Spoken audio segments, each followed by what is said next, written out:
What's up, everybody? I'll give you a second to get into the room.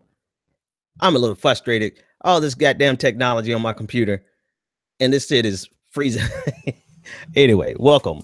Welcome to the Benjamin Dixon Show. All of my formalities. I'm going to do a old-fashioned stream without any big technology, without anything. And I'm just going to talk about the stories because it's 10:30 at night, and I've been trying to fix stuff, whatever. I don't even care. This is what I want to talk about for whoever's coming into the room. It's only on YouTube right now. I'll put it up where it needs to go. Two stories. I don't have media, even though I spent an hour putting media together. My computer sucks. OBS sucks. Blah, blah, blah, blah, blah. This is the deal. And and feel free to cut out that opening. Two stories that are important to me today that I want to talk about, that I'm insisting on talking about, are the John Kelly story that I already previewed, and the uranium deal with Hillary Clinton. I'm going to start with the uranium deal because I've been waiting to talk about that just about all day long. I reached out to my friend Jordan Sheridan from the Young Turks, let him know that I'm going to be covering his video. If you have not seen his video, go see his video. The best I can do is describe it to you because technology is fighting against me. I'll do a more professionalized version tomorrow. But as for right now, I want to go over the particulars of the story and why the Hill version of the story is, in my opinion, crap. And the knee-jerk reaction of progressives to buy into anything that is anti-Hillary Clinton begins to betray us. So I already chatted with Jordan. I'm not coming for Jordan. He already knows I'm going to do this video. He disagrees with me, and that's totally fine. We're not going to agree on everything. And so I told him to feel free to, if he sees holes in my perspective, to, if he has the time, to go ahead and come back and rip it apart.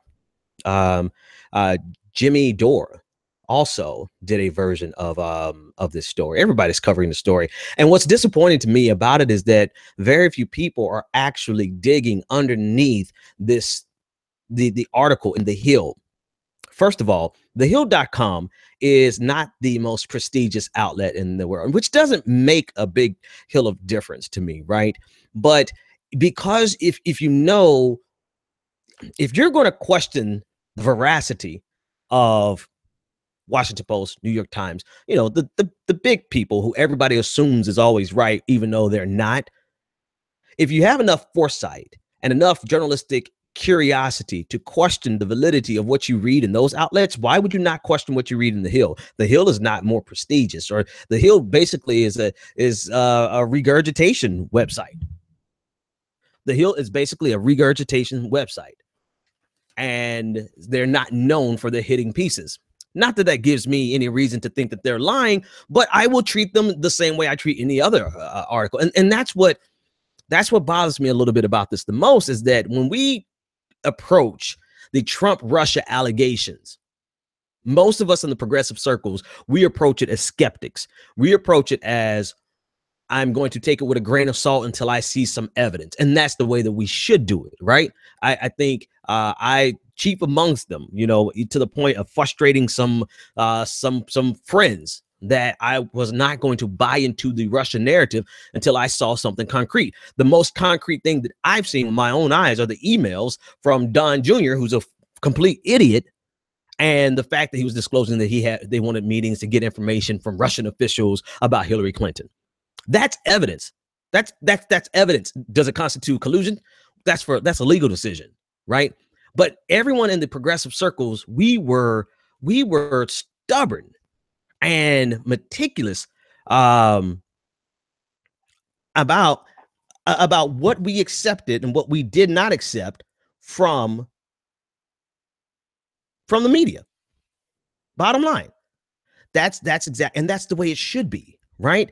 That's the way that it should be, because if you begin to take the media at their word on one particular issue, and on other issues you're skeptical, then that suggests to me that you are you're not being consistent.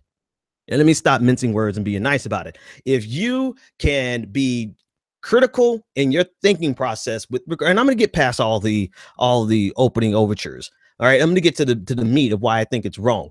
But I'm just frustrated with the fact that this specific time, people who I've seen be critical and think critically with regard to anything, just kind of throw it aside and accept that because it's from the Hill, that it's somehow, you know, automatically constitutes journalistic integrity. And that's far from the case, because the Hill is not even, you know, not even up to par with the Washington Post, and you don't trust the Washington Post. So why would you trust the Hill without questioning?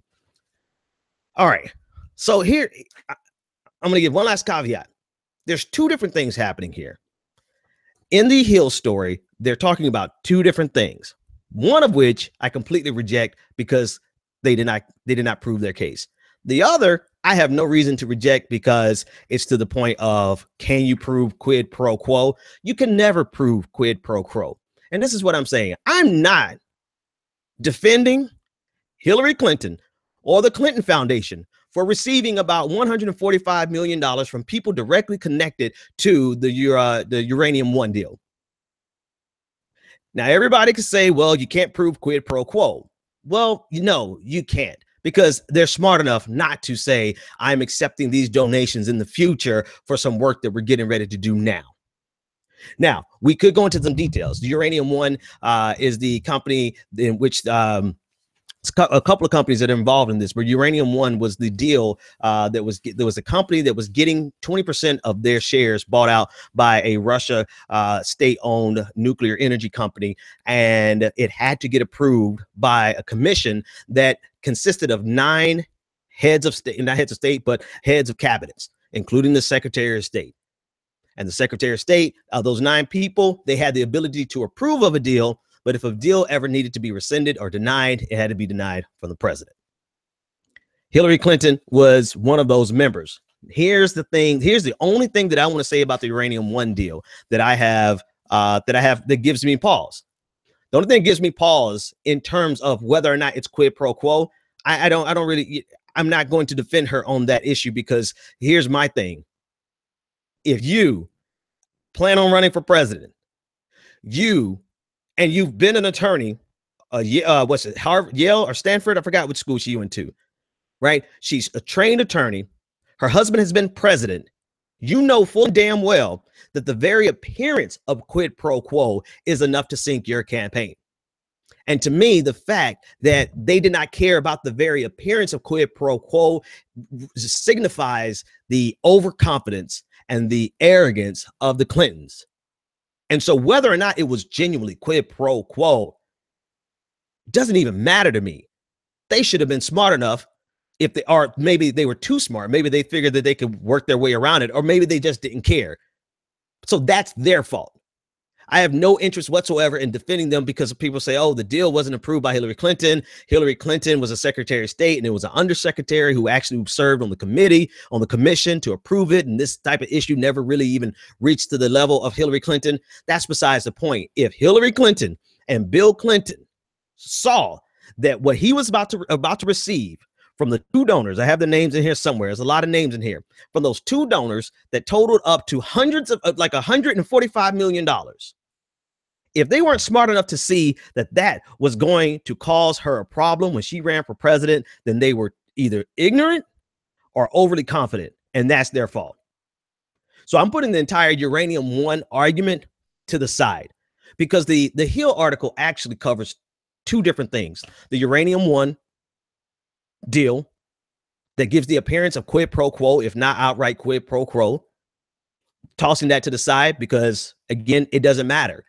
It doesn't matter. Even if it looks like quid pro quo, it was enough to sink her campaign. I mean, their internal polling showed that one deal was enough to make more than 50% of Americans. Their internal polling showed that 50% of Americans would turn on Hillary Clinton if they found out about that deal.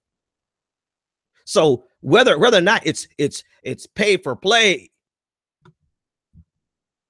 it's indicative of the problem of the Clinton Foundation from the beginning.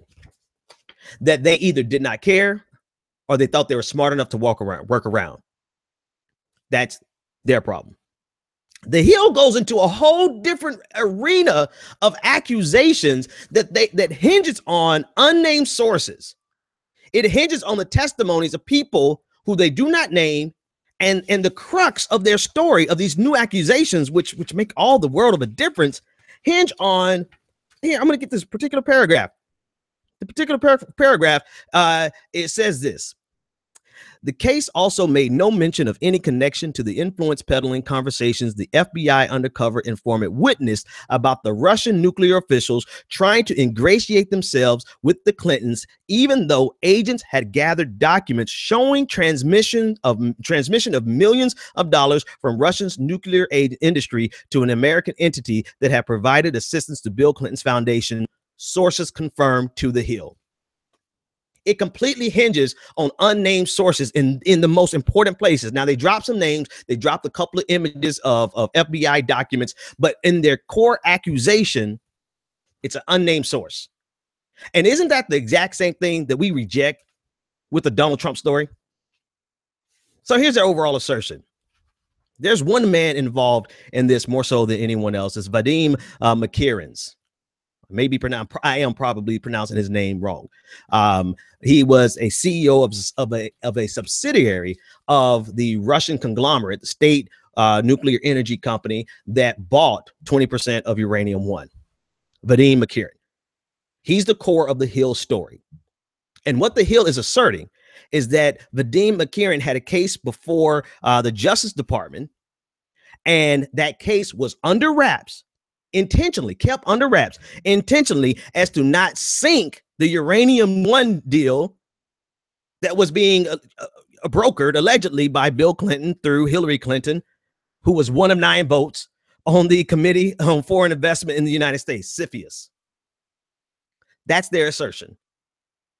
And it requires, for you to believe this, it requires you to believe that everybody in the government, from the Attorney General, from the FBI department, from the FBI to the Attorney General to President Barack Obama, were so interested in Bill Clinton getting this money after the fact that they were willing to suppress an investigation and keep it quiet. Shh, mum's the word, as Jimmy Dore said. Keep it quiet so that nobody would throw a hint of suspicion on the deal.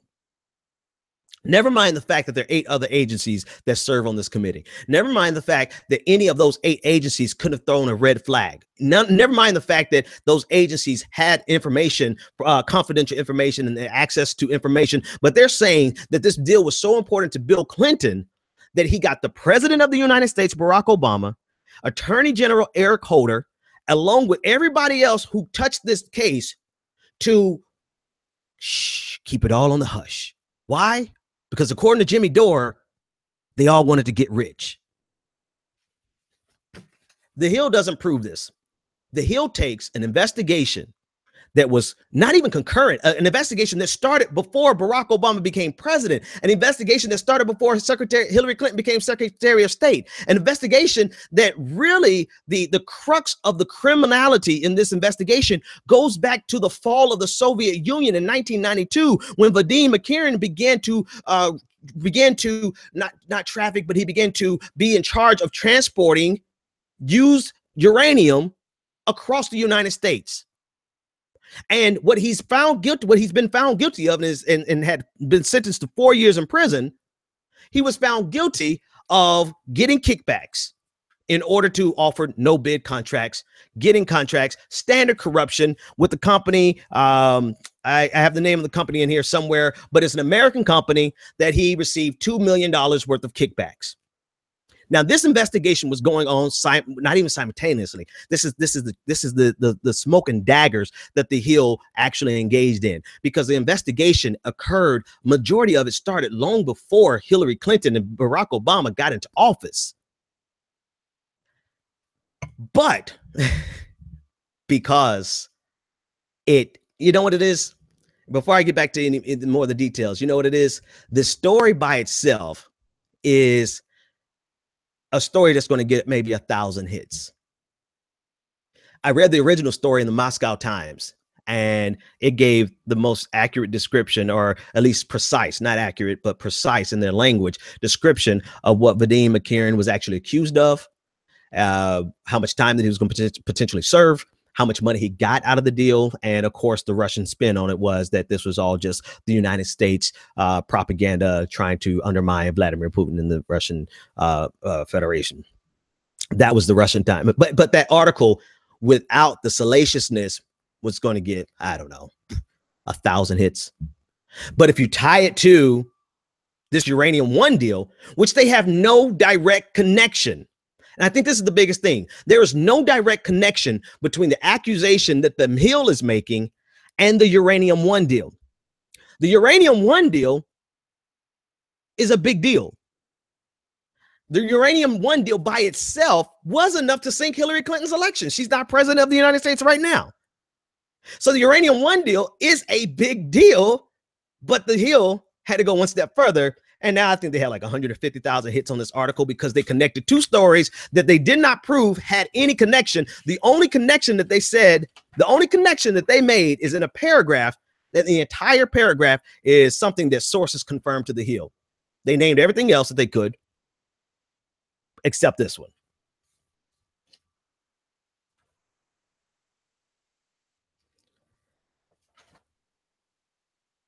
I mean, I actually feel like the crazy people who draw the lines and stuff, because I'm mapping this out today. I'm mapping this out today with the full expectation of nothing, to be quite honest with you.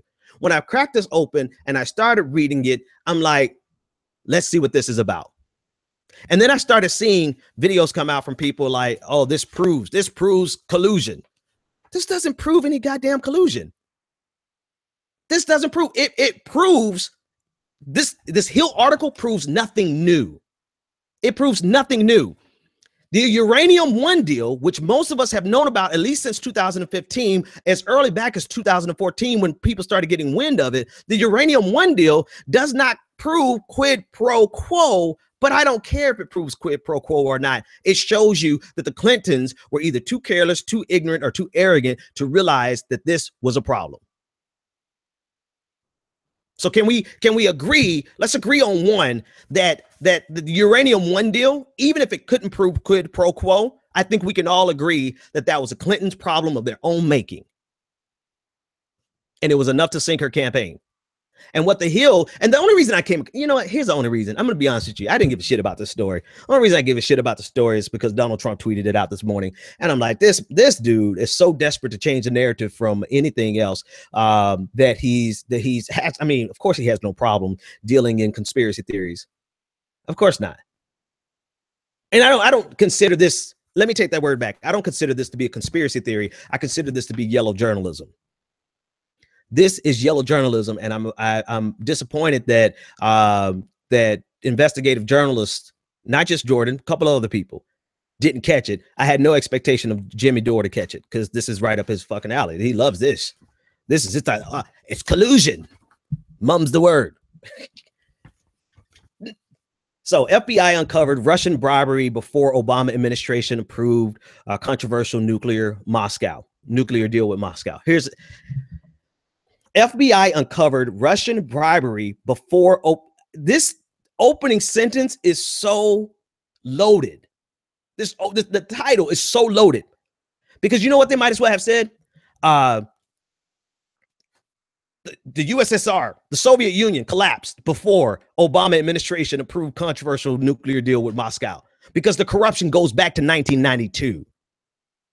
And they're trying to assert that this guy's corruption, the guy who the FBI was investigating, the guy the FBI did charge, they're trying to say that this guy, they have to make the assertion, and they don't do it, but for this to be logical, they have to make the assertion that the corruption that Vadim Makirin was involved in was directly connected to the Clintons. Quid pro quo.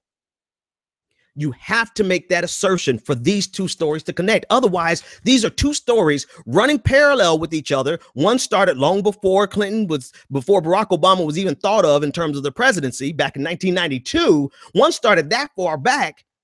And the other is the Uranium One deal that screwed the Clintons' election. Without the connecting bridge, these two stories have nothing to do with each other. One is just a guy, and I mean, we can go item by item. I probably should just do this with somebody who really believes this. I really want to do this with somebody who really believes this, so we can go item by item and just show you why the Hill did not prove their case. The Hill simply said that the FBI uncovered a Russian bribery scheme. Totally separate story.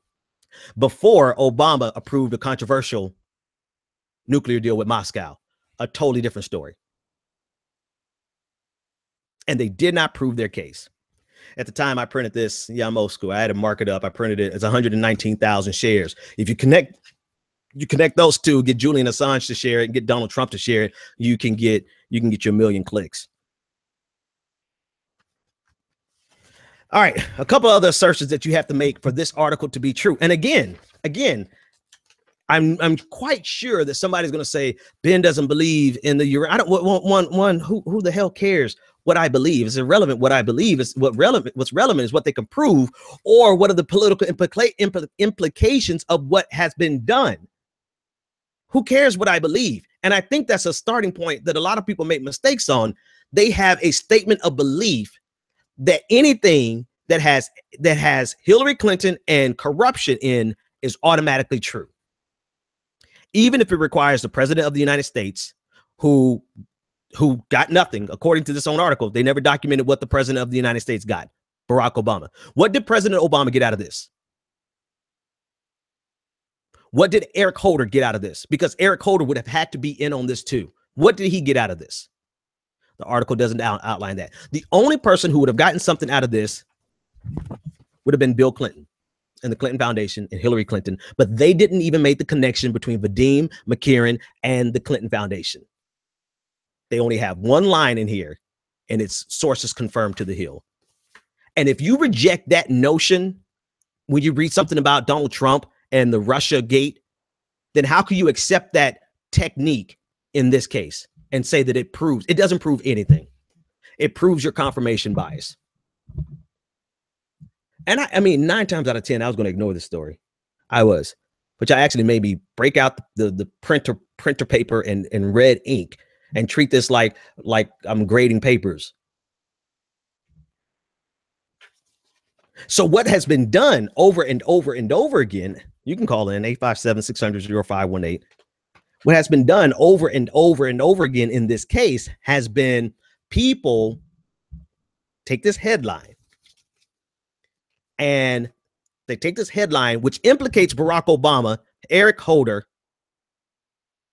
the entire Department of Justice Department. It implicates everybody in a grand master scheme involving the suppression of a case that was worth about $2 million of kickbacks with the private United States corporation. At the time, it was based in the United States. And they want you to believe, you have to believe, that that this guy who had $2 million worth of kickbacks somehow funneled money to the Clinton Foundation, and Barack Obama kept it quiet on behalf of Bill Clinton. And that's what you have to believe for this headline to mean anything more than story A happened, story B happened, but because we want some clicks, we're going to combine these two and say A and B together. And people have taken this headline, and what they've done is they spent entire videos arguing the Uranium One deal, which most people, when they look at it and be like, man, it's a shame we can't prove quid pro quo, but damn it, that's just not on the up and up. And so they preach that. They take this headline, which implicates a top down, all the way to the highest levels of the United States government, and they implicate them because of this headline, but they preach the Uranium One deal. That's a hell of a bait and switch. If you're not going to preach the accusation in the Hill article, if you're not going to dissect the accusations in the Hill article, then what the hell do you, why, how is this breaking news? You're not even talking about this. You're talking about the Uranium One deal, which, whether you believe it or not, whether the Hill bots believe it or not, or the neoliberals believe it or not, they better believe it was enough to sink the Clintons. I mean, so I often don't care about belief, statements of belief. I care about the implications. And the implications was it was enough to sink the Clintons' campaign. So it's irrelevant. Why are we preaching a story that's old? Oh, because we got a new salacious headline in an article that doesn't prove what they're asserting in the headline.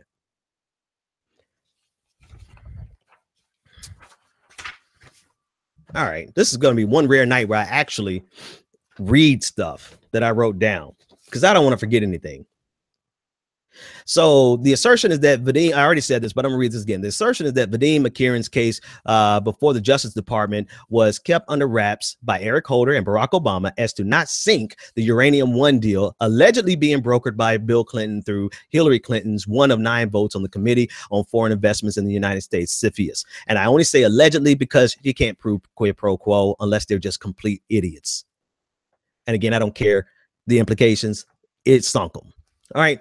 The connection is that McCarran was the CEO of a subsidiary of Rosatom, the entity that would eventually obtain 100% of Uranium One. Now, one interesting thing about the Uranium One deal is that it was originally approved at, I believe, a 20% stake, and everyone's talking about 20. Well, they got 20% control of 20% of the United States uranium. That's true. That's still true, and it's still true that that uranium, even though it's underneath control of quote unquote Russia, that uranium never left and can never leave the United States, right? It just means that if the United States or private companies in the United States wants access to that 20% of uranium, that the profits are going to go back to Russia, right? So it's not as though 20% of our uranium is being shipped over there and they're going to build nuclear weapons with a deal that Hillary Clinton. So I want to make sure that everybody understands that this is an energy industry. Of course, I mean, I guess theoretically, if they got a hold of it, they can weaponize it, whatever the case may be, but they can't get a hold of it because the uranium will never leave the United States. And so what Russia's actually getting, because I'm like, well, what is Russia actually getting in this deal? Well, they're just getting the rights to it so that if it's sold and transported throughout the United States and some company purchases it for energy use, that a percentage of that goes back to Russia. So they do get something out of it. But I think some people imply in a far more nefarious connotation than is actually in the deal. The deal is actually rather boring, with the exception of it involves the Kremlin, literally the Kremlin. And so that's when your ears perk up and you're like, holy, okay, we need to pay attention. Right. So that's the connection. The only connection between McCarran and the Russians, the company that bought a portion of Uranium One. Make sure I'm even saying that name right at this point. Yeah, Uranium One. That's headed in Toronto. The only connection is that he was a CEO of a subsidiary. But his job, again, has been working on since 1992, the transportation of uranium in the United States. All right, let me read a couple other notes. It's a rare night. I know I don't ever read shit, but here you go. They're also asserting that the case took too long. This is an important. This is very important. They're also asserting that the case took too long and was too big for of a collar. In other words, this case with Vadim McCarran, this case was really big and took too long for it to have such paltry results. The results of this 10-year investigation ended up being one guy going to jail for 4 years and having to pay back or forfeit $2.1 million. And so the Hill is saying that that case is too long and it's too big of a deal for people not to be in the Justice Department. They literally are saying this, right? The Justice Department didn't make a big hubbubaloo out of it. Like they didn't make a big deal out of it. And because of that, they don't say it, but they leave it for you to imply or to infer rather that, mum's the word. Well, I mean, you make an accusation, give us what they didn't do. If you really want to make that accusation, this is how you do it, the Hill. You look at the normal length of time of an investigation. You get the average length of time of several investigations that are similar to this. And you get the number of press releases that are involved with a collar like this. And you compare. And you can even do a statistical analysis if you have enough data points and say that this incident is an outlier.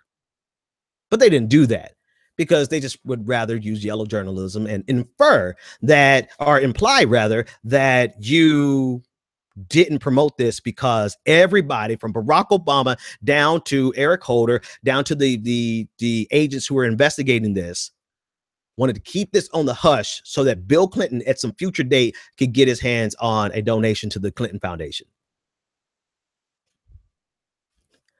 All right, so they also certain that the case took too long and was too big of a collar for the Justice Department to not make a big deal or settle for a mere 4 years in prison and $2.1 million in forfeiture. They're indirectly and intentionally asserting that the Obama administration intentionally quelched this investigation as to not sink a deal that Jimmy Dore claims would make everyone rich. I mean, you'd have to make that leap. You have to make that claim that it's going to make everybody rich, even though it's not showing how anyone else got rich off of this except the Clinton Foundation. So Vadim McCarran was convicted of conspiracy to extort 1.7 million. Transport Logics International. That's the name of the American company that he was giving. It's a really a simple case. Not in terms of what they had to do to investigate. I have no idea in terms of everything they had to do to investigate, but it's a simple case of guy has power, guy leverages power to get a kickback. His power was the ability to assign contracts and to give no bid contracts in exchange for $2.1 million in kickbacks. And he assigned them to Transport Logistics International, who has since changed their name or merged with another company. I'm not even sure if I have to go any further. The Hill article makes assertions that they do not support with evidence, except for they printed a couple of affidavits from the FBI that said that this guy was arrested. That's the evidence. That this guy was offered a plea deal. That's their evidence. But the connections that you have to make the story even matter, relevant today, requires too many assumptions that they did not. This goddamn headline, man. This is a goddamn shame. John Solomon and Allison Spann. The only thing I didn't have time to do today was to investigate them, to look at their other work, to see their political motivations. Now, their motivations could not be political. They could just be aspirational. Maybe they just wanted to get a lot of clicks, which they did. All right, 857-600-0518. I mean, we can go further and further and further, but at this point, what do you think? Again, this has nothing to do with quid pro quo of the Uranium One deal, because even if we can't prove it, that's irrelevant to me. You know, it's a religious phrase that says you have to disdain the very appearance of evil, which is a piece of advice that I forgot who was in the Bible. I'm so rusty on the Bible, but somebody was just giving you a piece of advice saying, stay away from the very appearance of evil. As an aspiring person to be in the White House, you should stay away from the very appearance of quid pro quo, right? If somebody can misconstrue what you're doing to be quid pro quo, you shouldn't do it. And instead of using that wisdom, I think that they were too arrogant or too ignorant. And I think we're all going to agree on the side of arrogant, to realize that they thought that they could outthink the system.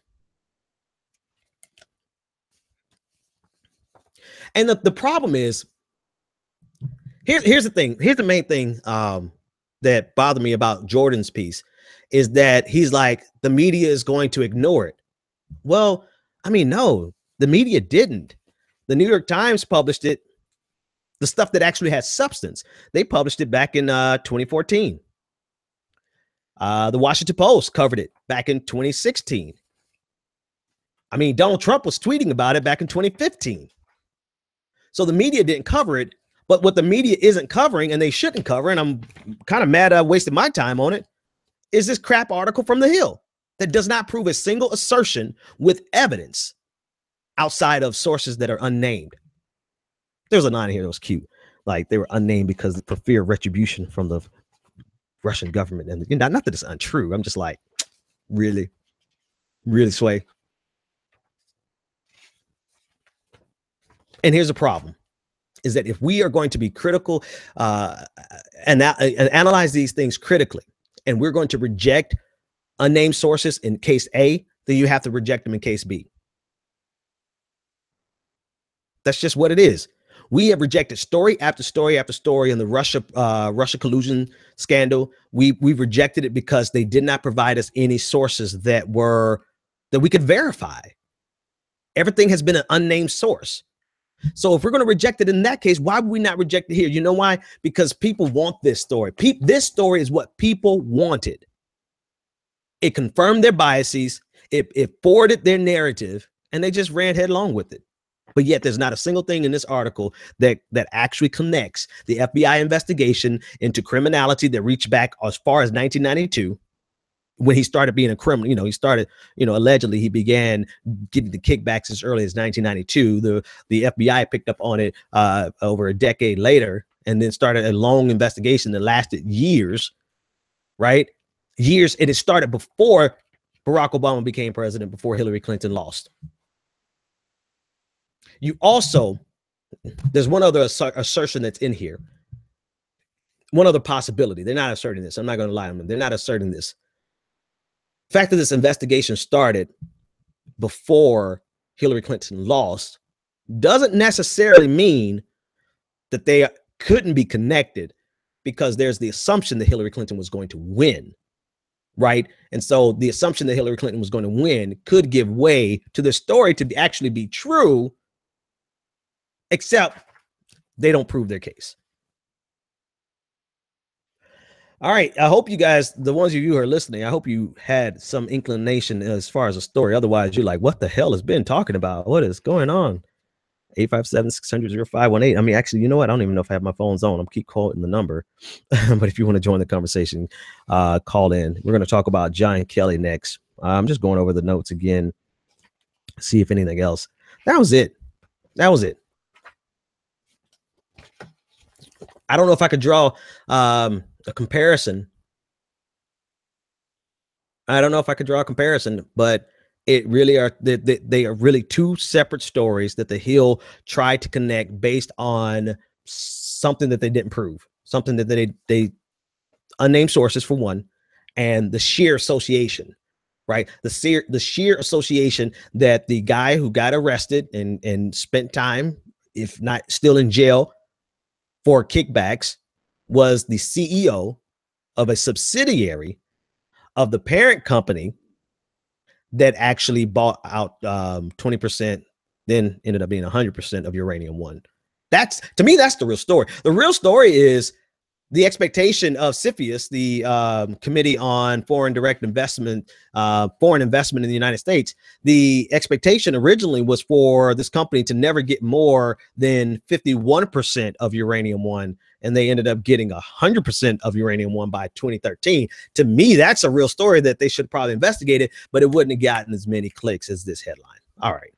Enough of that. Let's shift gears. You guys don't call in about it. That means we're done talking about it. 857-600-0518. Last thing I want to talk about, John Kelly blew me away today. John Kelly, and I don't have the media to play for you because the computers are acting crazy tonight. But John Kelly, if you watch his press conference, he did something that was staggering to me. He used his personal tragedy and the personal tragedies of thousands of Americans who have lost loved ones in the war, and he used them to attack, because that's ultimately what he did. He did two things. He provided cover for Donald Trump, and then he attacked Florida Congresswoman Frederica Wilson, who called out Donald Trump for his callous phone call. Callous phone call to the family of Sergeant LaDavid Johnson. Sergeant LaDavid Johnson was one of the 4 soldiers killed in Niger back in the beginning of this month. And on the way to the airport to greet the remains, or to meet the remains, President Trump called the wife, the widow of Sergeant LaDavid Johnson, and having him on the speakerphone, Frederica Wilson overheard him say, you know, I guess he knew what he signed up for. Essentially, he knew what he was signed up for. He knew what he was getting himself into. And here's the thing that bothers me about this story the most. Two things. John Kelly using his son, using the imagery of soldiers being packed on ice to pull on the heartstrings of Americans, just to simply protect a man who's incapable of showing empathy. Like, empathy is like such a basic human trait or gift or whatever, I don't know, emotion. It's such a human thing that you can't really teach it. If Donald Trump needs it, You don't have to be a soldier to say consoling words to the family of a fallen soldier. And I guess I know this because how many funerals I've had to attend in my day, how many families I've had to talk to in my day, how many, losses that we've had personally in our family, how many times I had to make that phone call. I mean, it's one thing. When I lost my dad, one thing I realized was that I know one thing for sure is that nobody who's calling me, no one who's stopping by my house has any idea what to say. Nor will any of them have anything to say that's actually going to make the situation better. The only thing that mattered was that they tried. And then obviously now we realize the only other thing that matters is that they don't screw it up and say something ridiculously stupid like, well, I guess he knew what he was getting himself into. So empathy is not something that requires a dissertation and training. You just have to be a basic damn human being. And John Kelly is trying to pull on the heartstrings of all of America, saying, when a soldier is killed, his friends, they wrap his body up in any kind of shroud they can find, and they put him on the helicopter, which is tradition. And, his first stop is to the base where they put him on ice. And then usually his next stop is in Europe. I'm not mocking him. I'm just letting you know how he played it. And in Europe, they put him on ice again. And then he's flown back to Dover Air Force Base where they attend to the remains and they meticulously. And I'm like, and everybody ate that shit up. I'm sorry.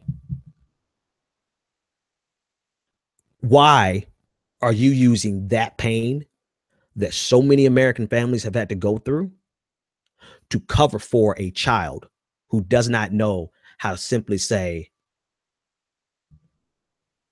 I may not have the words to say, but I want you to know the American people are proud.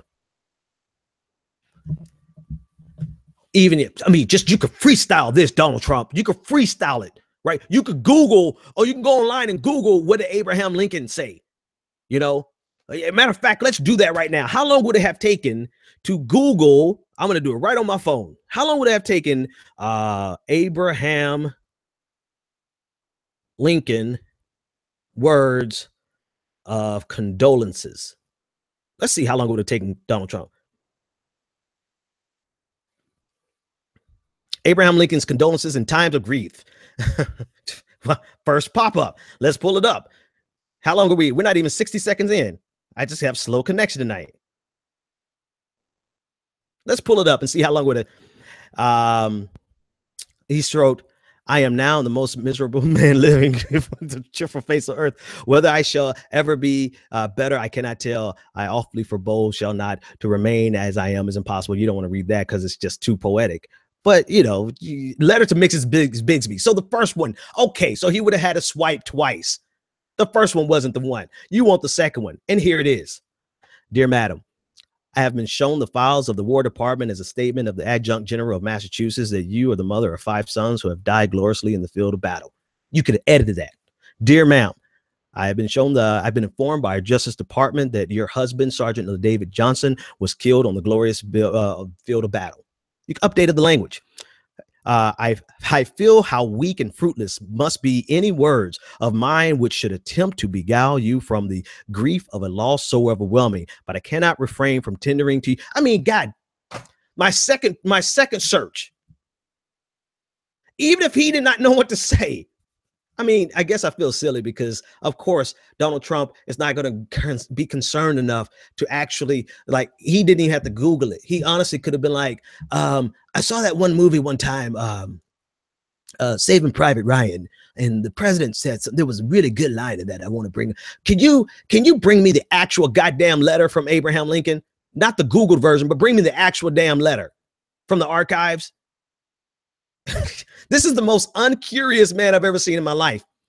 He didn't even care to find his own words. And former General John Kelly, I guess not former, but General John Kelly, retired General John Kelly, is expecting us to feel some type of remorse or empathy and empathize with Donald Trump, who's not capable of showing empathy. He wants us to feel sorry for a man who doesn't give a damn. And he's not even human enough to forget all the flowery words. John Kelly wants us to feel bad for a man who simply can't get on the phone and say, Maisha Johnson, Maisha, this is the president of the United States. We are grieving with you. The American people are behind you. There are no words that I could say. I know there's nothing I could say right now to help you out, to make this situation better. But just know that we are a proud nation. God damn it, how easy would that have been? But yet not to say emotionally it's easy, but the words itself. And the problem is that Donald Trump overheard some words from General Kelly, from retired General Kelly, and could not connect an ounce of empathy to those words. So it's quite possible that my entire suggestion right now would have been futile, because he would have taken Abraham Lincoln's words and royally messed them up.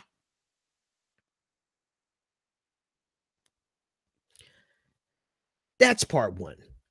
Part two of what frustrates me about this is John Kelly, not that he's using it politically against Frederica Wilson, because Frederica's a grown woman. She can handle her own. I'm sure she's already done it. If not, she'll do it tomorrow. But it completely disregards the way Maisha Johnson felt. There's a part of communication is what you say, but more importantly than what you say is how the people receive it. And Maisha felt disrespected. The family felt disrespected. And John Kelly gets on stage and uses his family's tragedy to shit on the feelings of people, of family members of the fallen. Yes, he disregarded, he did not even mention the feeling that the family held. The family was heartbroken. The family felt disrespected. And so he completely disregarded that as to say that doesn't matter. What matters is that we should be concerned about the president doing a job that nobody knows how to do, even though chaplains throughout the ages have had to do this forever. I have no remorse for a grown man who's being treated like a goddamn child. And I admire the loyalty of John Kelly, because I mean, John Kelly looks like he would literally fall on the sword for Donald Trump, because I guess he takes his assignment seriously. I mean, I guess that's how you become a general. But at the same time, that is some sadistic shit, to be so loyal to a man like Donald Trump that you would try to manipulate the emotions of all of Americans using the death of your son. Sorry if I don't have a little more pity, or if I didn't buy into what he was selling.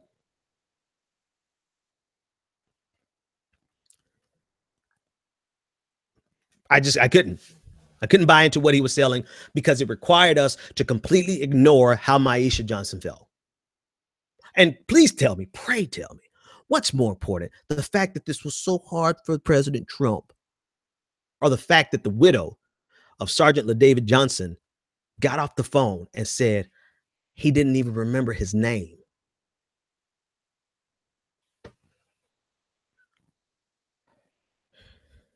Well, that's all the time I have for you tonight. I mean, actually, I got a lot more time, but nobody's calling in, probably because I probably have the system all screwed up, to be honest with you. It's a good possibility that I didn't do this right. We need to start a GoFundMe, man, because I missed my equipment from Boston. Oh, man.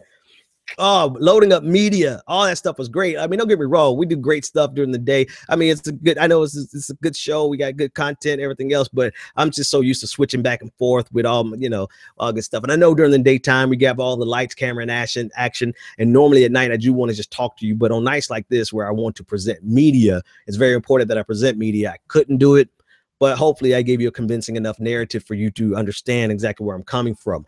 I'll do a follow-up to all this tomorrow with all the lights and action and clips and stuff, so that you can get it more precisely. Patreon.com/The Benjamin Dixon Show, or the BPD Show. And you all have a great night. I will see you in the morning.